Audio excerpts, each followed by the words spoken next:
Kita berdoa.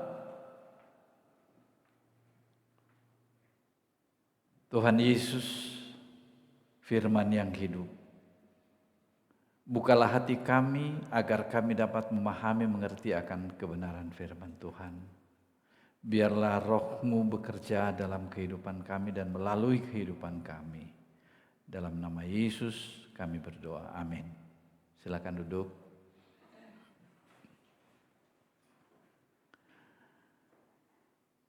Ya, tadi di dalam Injil Yohanes tadi dibacakan tentang bagaimana sikap Yesus. Ya. Dikatakan bahwa Yesus mengatakan bahwa tibalah saatnya anak manusia dimuliakan. Dan ayat-ayat selanjutnya itu berbicara tentang bagaimana keinginan Yesus supaya orang itu datang kepada Dia. Ya.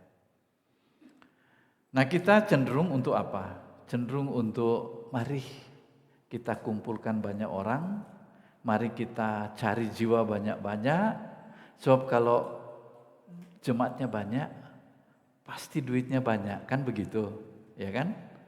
Kalau duitnya banyak, kita bisa beli mobil gereja, bahkan setiap pengurus bisa punya rumah masing-masing, betul nggak?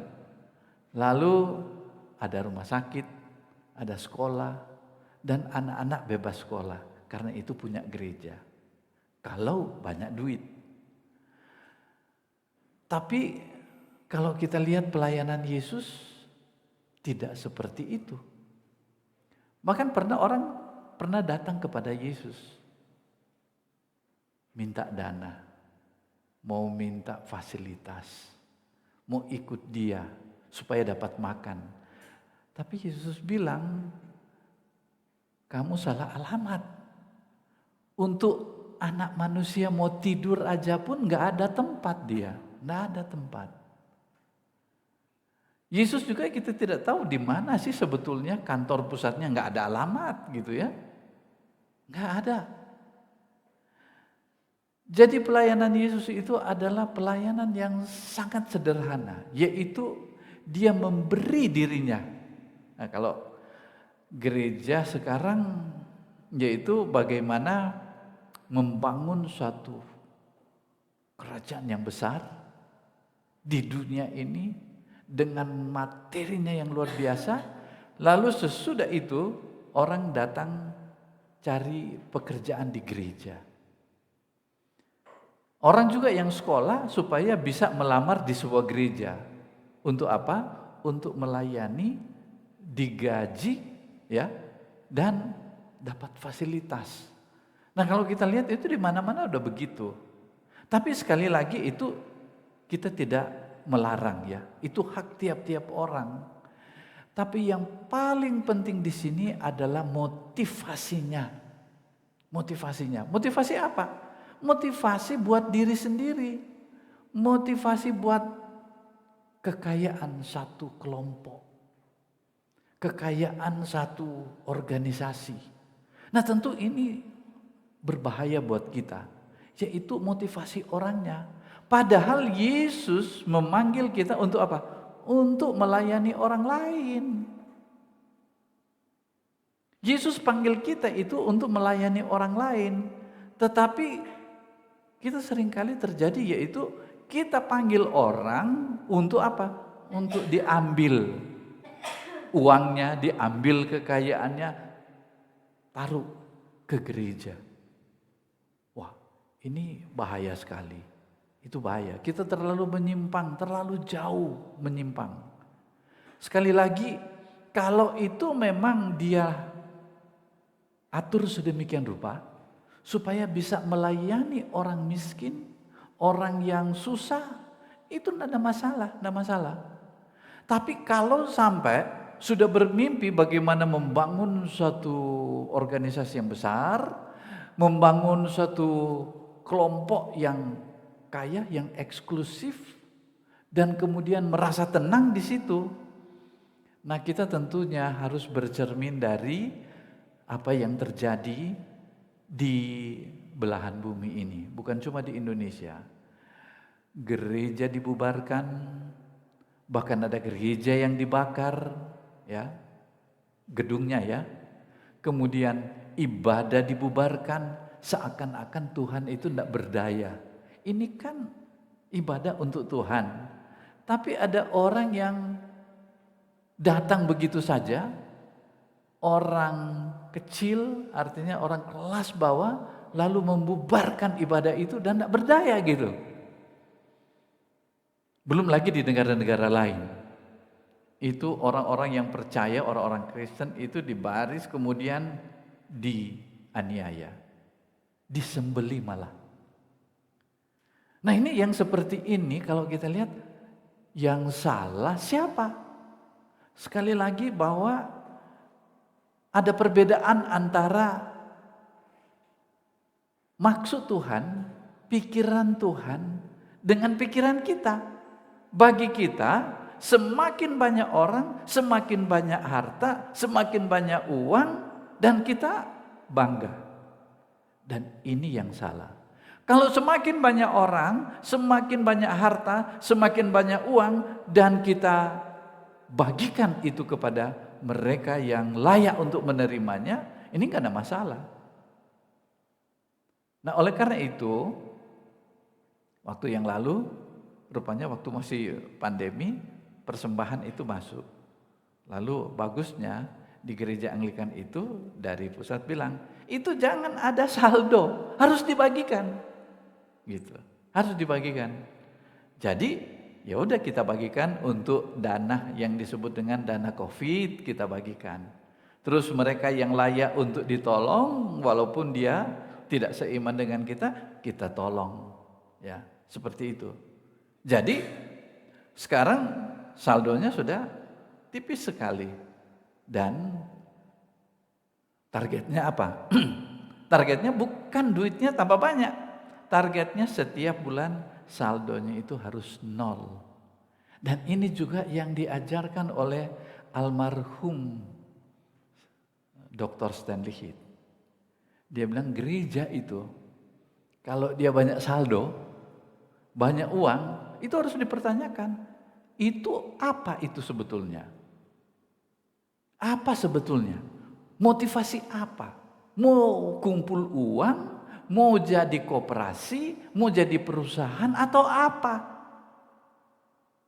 Tetapi saudara-saudara sekalian, kita saat ini diajar untuk selalu merefleksikan diri bahwa kita mau taat pada firman Tuhan.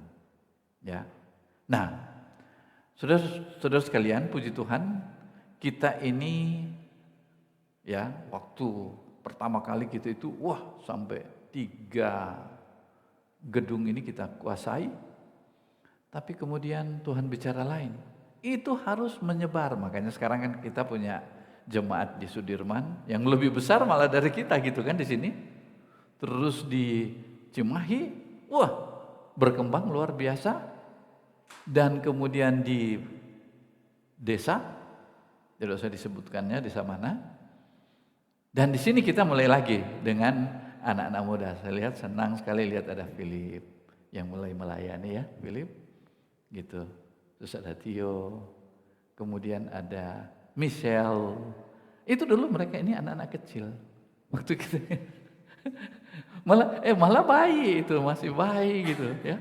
Lalu dipimpin oleh anak kecil dulu yang lari sana lari sini, yaitu Raisa. Lari sana lari sini, ya. Kalau Aristo masih nyusu dulu gitu ya. Karena masih kecil gitu. Jadi, tapi sekarang mereka sudah mulai lagi. Dan puji Tuhan di tiap-tiap minggu sudah ada 2 kelompok core group yang mereka layani, dan ini sungguh luar biasa gitu ya. Mulai bertumbuh lagi ini benih-benih ini gitu ya. Dan ini sangat luar biasa. Nah, saya tidak katakan bahwa kita ini yang sudah hebat, enggak. Tetapi kita harus peka terhadap apa maksud Tuhan dalam hidup kita. Ya, makanya kadang-kadang orang yang datang melayani di tempat kita ini, baik yang ada di sini maupun yang di Sudirman maupun yang di Cimahi, agak kecewa. Sebab dia pikir-pikir dengan nama besar Anglikan itu dia datang ke sini, lalu kemudian dapat persembahan besar. Tahu-tahu enggak dikasih. Ya kalau orang kita seperti Pak Denny ya, Pak Tony atau Pak Alamta ya memang karena ini orang dalam juga, ada Ibu Lin yang mungkin ikut lagi ini ya. Jadi kita orang dalam enggak. Tapi orang luar ketika mereka datang harap-harap. Tapi rupanya aduh kecil sekali yang dikasih. Tapi saya selalu diingatkan oleh pimpinan saya. Ingat, kalau mau rekrut orang untuk jadi pendeta atau jadi pastor di gereja Anglikan, jangan pernah menjanjikan itu gaji yang besar. Memang pertama kali saya juga masuk ya, nggak mau sebut jumlahnya, tetapi untuk biaya hidup selama 2 minggu itu nggak nyampe, begitu kecil gitu. Sehingga kami waktu itu berusaha untuk bagaimana menyerahkan semua pergumulan pelayanan harus maju, tapi harus bertahan dengan hidup pas-pasan. Ya. Saya dengan Ibu Ritana bilang, ya udah kerja apa aja lah, yang penting kita ada pemasukan gitu untuk membantu pelayanan. Jadi ketika saya mengeluh pada pimpinan saya bilang begini, nunjuk begini, ingat gereja bukan tempat cari pekerjaan, itu tempat untuk berkorban, tempat untuk melayani. Wah, saya bersyukur karena konsep ini saya bisa sebarkan kepada pengurus seperti Ibu Natalina, ya, Pak Tumpal, saudara-saudara yang lain. Jadi orang yang memang melayani ini memang betul-betul teruji dengan itu, ya. Karena memang itulah konsep dasar pelayanan Yesus. Yesus panggil murid-muridnya untuk kamu pergi. Pergi apa? Pergi cari jiwa? Enggak juga kan? Bukan cari orang untuk kumpul di sini supaya markas Yesus itu besar. Enggak. Yesus suruh pergi mereka, layani mereka. Masuk ke rumah mereka dan kemudian layani mereka. Yesus juga memberi contoh, pergi menyembuhkan orang sakit. Pergi melayani orang-orang yang ada di pinggir jalan. Tapi herannya Yesus tidak pernah panggil mereka, ayo mari kita kumpul. Enggak. Kalaupun mereka berkumpul, itu adalah berkumpul untuk saling menguatkan iman. Itu di Kisah Para Rasul kan mereka berkumpul. Mereka berkumpul untuk apa? Untuk saling menguatkan iman. Belajar tentang firman Tuhan, itu yang mereka lakukan. Mereka belajar saling mendoakan. Nah, apa yang jadi target Yesus? Yang pertama, Yesus mau agar setiap orang itu bertemu dengan Dia. Nah, inilah yang kita lakukan sekarang ini. Kita datang pada orang itu, ya, dan targetnya bukan bawa dia ke gereja, bawa ke sini supaya dia dengar siapa Yesus. Melalui Alfa. Kan begitu. Dia dengar, dia berkenalan dengan Yesus. Dia berkenalan dengan seorang pribadi. Nah itu kan di ayat 21 tadi itu dikatakan, ayat 21 dari Yohanes pasal 12 tadi dikatakan bagaimana di situ. Ya. Ayat 21 dikatakan, Filipus pergi memberitahukannya kepada Andreas. Andreas dan Filipus menyampaikannya pula kepada Yesus. Lalu Yesus menjawab mereka, telah tiba saatnya Anak Manusia dipermuliakan. Nah, di sini kita lihat bahwa Setiap orang yang sudah bertemu dengan dia, itu memuliakan dan meninggikan dia. Itu di ayat 25. Barang siapa mencintai nyawanya, dia akan kehilangan nyawanya. Tetapi barang siapa mencintai nyawanya di dunia ini, ia akan memeliharanya untuk hidup kekal. Jadi rupanya ini yang diinginkan oleh Yesus di tiap-tiap kita, yaitu datang mengenal Yesus. Dan setelah mengenal Yesus, mereka lihat bagaimana pengorbanan Yesus. Dan mereka ada yang salah mengerti. Mereka pikir bahwa Yesus ini nanti suatu waktu akan jadi pemimpin partai. Ya kan? Jadi ada pemilu nanti kan. 2024, ini orang ini kita pilih, siapa tahu dia itu yang akan nanti angkat kita, yang memilih dia gitu. Ternyata juga enggak kan? Dalam pengalaman kita bagaimana? Ibu Sri memilih enggak? Tapi sesudah pilih, orang yang dipilih itu datang ke kita? Enggak juga kan? Enggak. Biasa aja. Tetapi bukan berarti bahwa kita enggak boleh memilih. Kita tetap memilih dalam pemilihan umum. Tetapi kita tidak boleh mengharapkan bahwa nanti orang itu yang akan menjadi pegangan hidup kita. Enggak. Justru kalau kita lihat Yesus, dia panggil orang, dia pilih orang, mari lalu lihat hidup saya. Hidup saya ini adalah hidup yang berkorban. Hidup saya ini adalah hidup yang memberi. Nah, orang itu akan menjadi sehat, menjadi bahagia, menjadi tenang ketika dia berpikir bagaimana saya itu bisa membahagiakan orang lain. Nah, membahagiakan orang lain itu barangkali ini adalah satu yang sangat ideal. Tetapi dalam kenyataannya, orang yang memberi itu adalah orang yang memiliki mental yang sehat. Orang yang selalu berpikir tentang orang lain, bagaimana menolong orang lain, bagaimana memberi kepada orang lain, bagaimana memperhatikan orang lain. Inilah mental yang sehat. Tapi orang yang selalu berpikir bagaimana diri saya ini enak, diri saya ini bahagia, diri saya ini tenang, itu adalah orang yang memiliki mental yang tidak sehat. Tidak sehat. Karena dia bersifat egois, mementingkan dirinya sendiri. Nah, ajaran Yesus yang paling utama ialah dia menjadikan dirinya itu berkat bagi orang lain.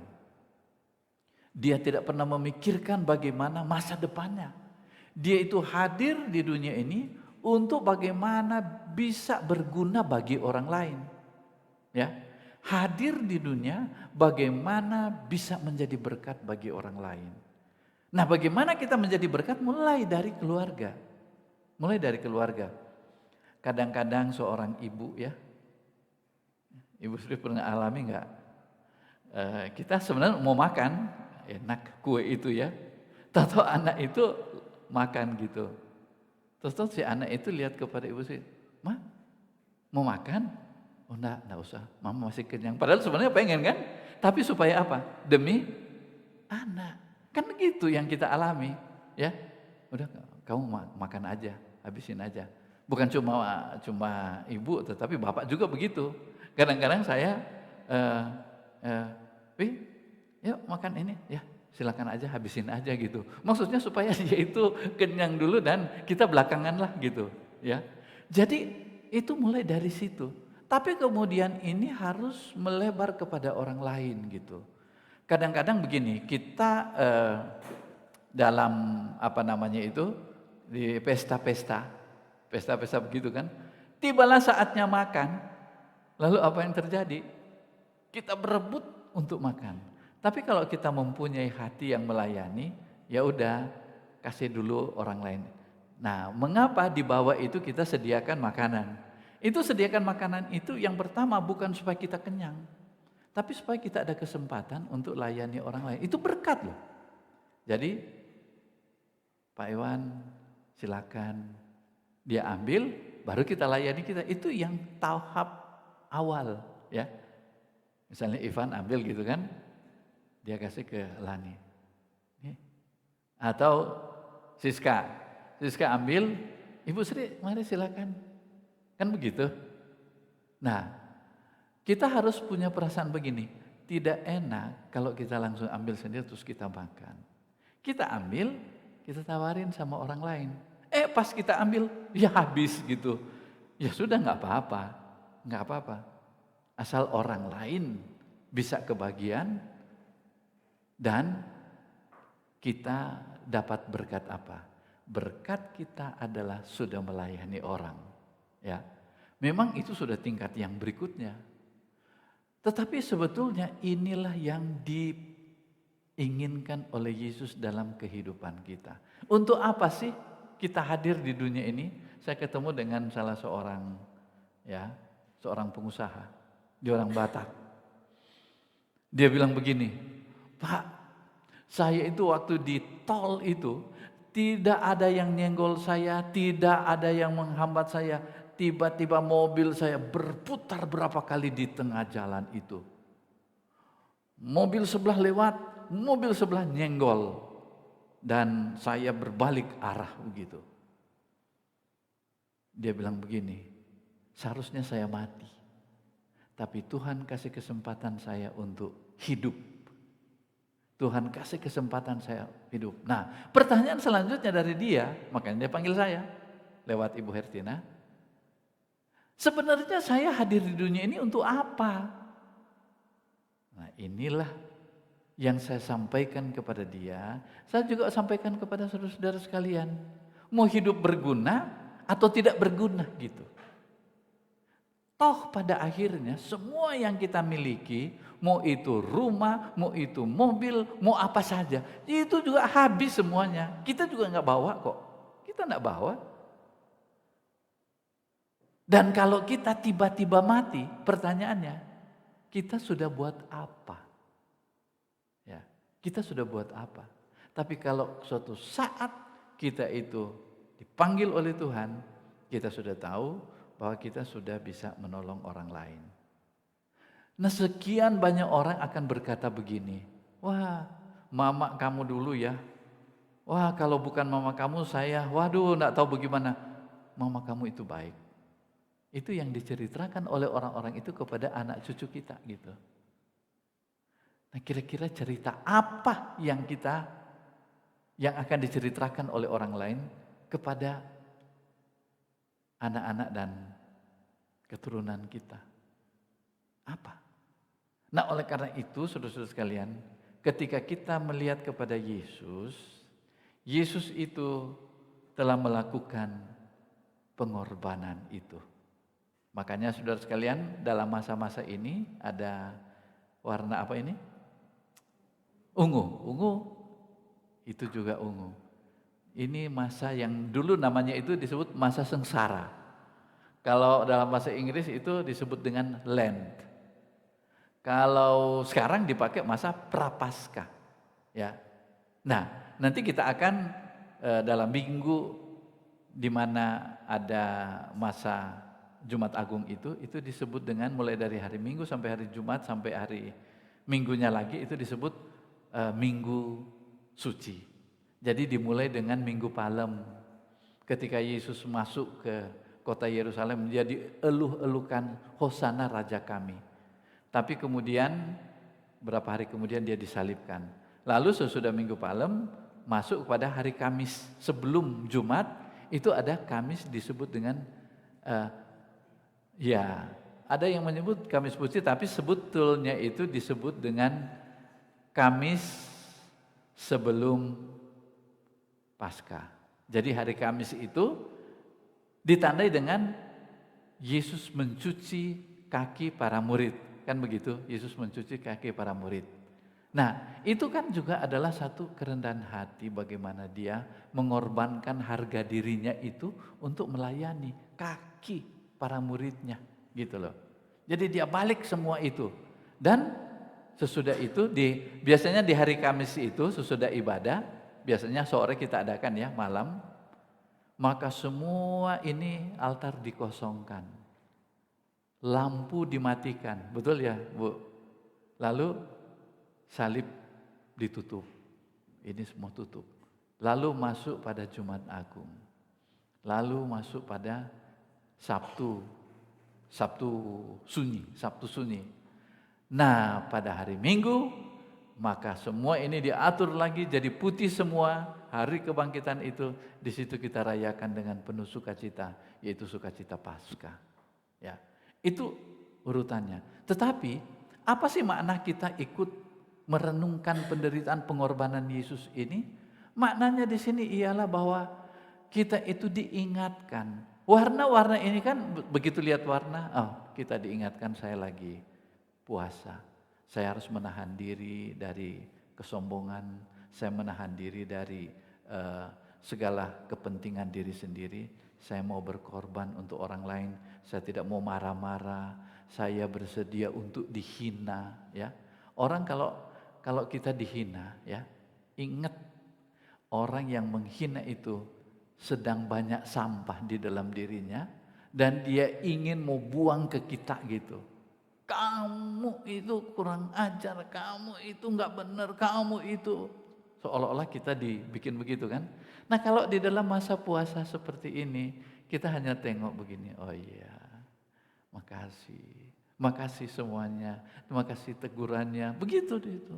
Nah, artinya apa? Kita membiarkan diri itu dijadikan tempat pembuangan sampah. Kalau di rumah kan begitu. Rumah itu untuk jadi bersih harus ada tempat sampah gitu. Kasihan tempat sampah itu ya. Semua sampah ditaruh di situ. Tapi sebetulnya itu juga adalah salah satu pengorbanan kita. Itu juga adalah salah satu puasa kita. Jadi puasa itu bukan cuma sekedar tidak makan, tidak minum. Kalau puasa lalu kemudian kita saya tidak mau makan yang banyak-banyak atau tidak mau makan siang gitu. Ya. Kenapa? Ya hitung-hitung diet gitu kan. Itu mah bukan puasa. Itu bukan puasa tapi mencari keuntungan di dalam masa-masa puasa. Kebetulan masa puasa kita dengan saudara-saudara kita dari Islam itu sama gitu ya. Jadi kita juga memasuki masa Paskah. Kalau kita misalnya begini, kita puasa, artinya uang makan siang dan uang makan pagi, atau uang makan siang aja lah, kita tidak mau makan siang. Tapi uang makan siang itu kita kasih ke orang lain, nah itu baru puasa. Itu baru puasa. Tapi kalau kita nggak makan, hitung-hitung diet, hitung-hitung nabung, itu bukan puasa namanya. Puasa yang ada pada kita adalah puasa diri, menahan diri untuk orang lain. Tapi orangnya nggak datang-datang minta uang sama saya, enggak. Biarkan dia maki Anda. Jadi kalau dalam masa puasa, Pak Tumpal, itu cari orang yang bisa marah-marahin kita, ya sudah dapat. Kalau enggak dapat cari gitu. Begitu misalnya di jalan dia bilang, kamu kurang ajar. Ini yang saya cari, gitu kan. Ini yang saya cari. Dan kita terima itu. Dan kita katakan, Tuhan terima kasih saya ada kesempatan untuk dimarahi orang gitu. Dihina-hina orang gitu. Ya, dituduh oleh orang dan seterusnya. Nah, seperti itu. Jadi bagi Yesus penderitaan yang dialami oleh dia itu merupakan satu keuntungan. Penderitaan ada satu keuntungan, tapi bukan penderitaan yang dicari-cari, enggak. Tapi penderitaan atau kesulitan yang datang, yang diberikan kepada kita seperti Yesus. Yesus diberikan hak istimewa untuk apa? Untuk menderita. Anda pernah tahu bola tenis? Jarang pegang ya. Tapi bola pingpong pernah. Bola pingpong. Bagaimana caranya bola pingpong itu kalau kita lempar ke lantai dia mantul kan? Dia mantul. Bagaimana supaya bola pingpong itu bisa mantul sampai kena ke langit-langit itu? Bantingnya gimana? Kuat-kuat. Pung, pung tinggi. Tapi kalau bantingnya pelan-pelan gitu, naiknya juga dikit gitu ya. Nah, kehidupan kita seperti itu. Mau ingin naik enggak gitu? Mau ingin naik, kita harus siap dibanting sekuat-kuatnya. Peng! Tapi selama ini nggak naik-naik ya. Berarti harus cari orang yang bisa ngebanting kita ya. Cari ya. Cari orang yang gini-gini. Ya kamu nyuri HP saya ya. Enggak.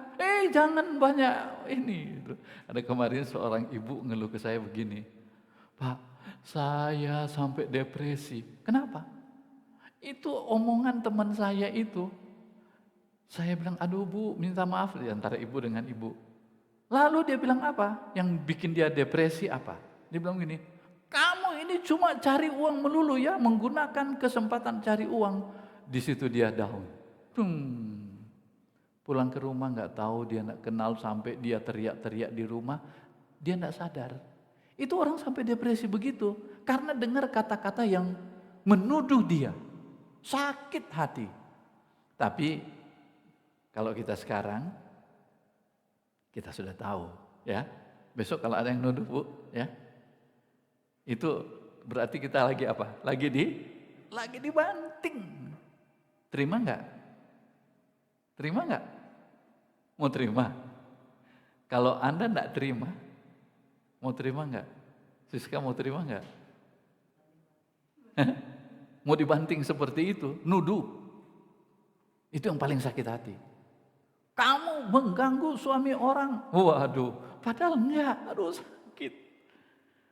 Bagaimana supaya kita bisa terima, supaya kita mantulnya tinggi? Mau tahu? Kita masuk kamar dan kita bawa kepada Tuhan. Tuhan Yesus, terima kasih. Karena Tuhan memberi kesempatan kepada saya untuk dibanting supaya kita naik tinggi seperti itu. Ya. Jadi tema kita jangan cari jiwa itu dalam arti bahwa kita memanfaatkan orang, jangan. Tapi lebih tepat yaitu mari kita layani orang. Melayani itu bukan cuma khotbahin orang, bukan. Termasuk tadi itu menerima hinaan, menerima tuduhan, menerima kemarahan. Kita boleh berlutut di hadapan Tuhan dan kita serahkan kepada Tuhan. Dia angkat kita tinggi-tinggi. Itulah hidup yang sehat, yang dimuliakan. Makanya Yesus bilang, tibalah saatnya anak itu dimuliakan. Yaitu salib. Salib adalah kemuliaannya Yesus. Penderitaan adalah kemuliaan. Kita pun akan memasuki masa-masa sulit ekonomi, sulit sosial, apapun. Tapi terimalah semua kesulitan ini untuk apa? Untuk naik kelas. Kita berdoa. Tuhan Yesus, terima kasih untuk firman yang menguatkan kami. Kami percaya bahwa kemuliaan kami bukan ketika kami memiliki harta benda. Kemuliaan kami bukan kami memiliki uang yang banyak. Kemuliaan kami adalah ketika kami masuk ke dalam satu penderitaan. Kemuliaan kami adalah ketika kami diizinkan oleh Tuhan untuk menerima semua kesulitan yang kami hadapi, entah itu ekonomi, sosial, politik. Ajar kami Tuhan untuk meneladani Yesus. Dan hanya di dalam nama Dia kami alaskan doa ini. Amin.